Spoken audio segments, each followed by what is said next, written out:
তানু, দেখ দেখ, আজকে জঙ্গলটা কত সুন্দর লাগছে না? হ্যাঁ রিমি, গাছগুলো, পাখিগুলো সব মিলিয়ে যেন স্বর্গ।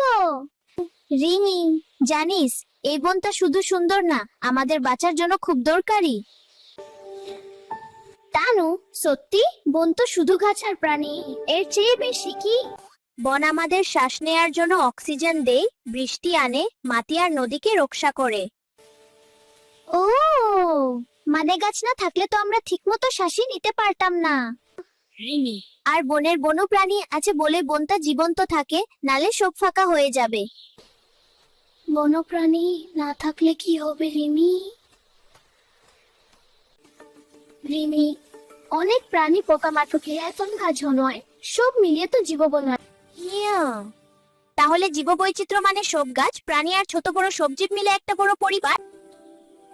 রিমি, হ্যাঁ, এই বড় পরিবারটাই পরিবেশের ভারসাম্য রাখে, কেউ বেশি হলে বা কমলে সমস্যা হয়। মানুষ যদি বন কেটে ফেলে প্রাণী শিকার করে তাহলে এই ভারসাম্য নষ্ট হয়ে যাবে, তাই না? হ্যাঁ, তখন জলবায়ু বদলে যায়, বন্যা খরা পারে, অনেক প্রাণী একদম হারিয়ে যেতে পারে। শুনেই ভয় লাগছে।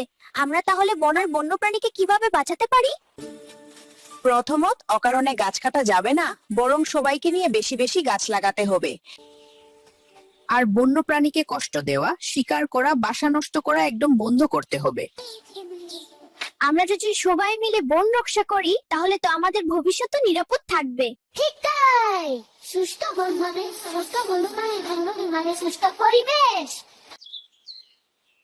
বন্ধুরা, তোমরা কি বনার জীববৈচিত্র্য রক্ষার জন্য প্রস্তুত? চলো আজ থেকে প্রতিজ্ঞা করি বন বাঁচাই, বন্যপ্রাণী বাঁচাই, পরিবেশকে সুজন। একসাথে এসো, সবাই সচেতন হই।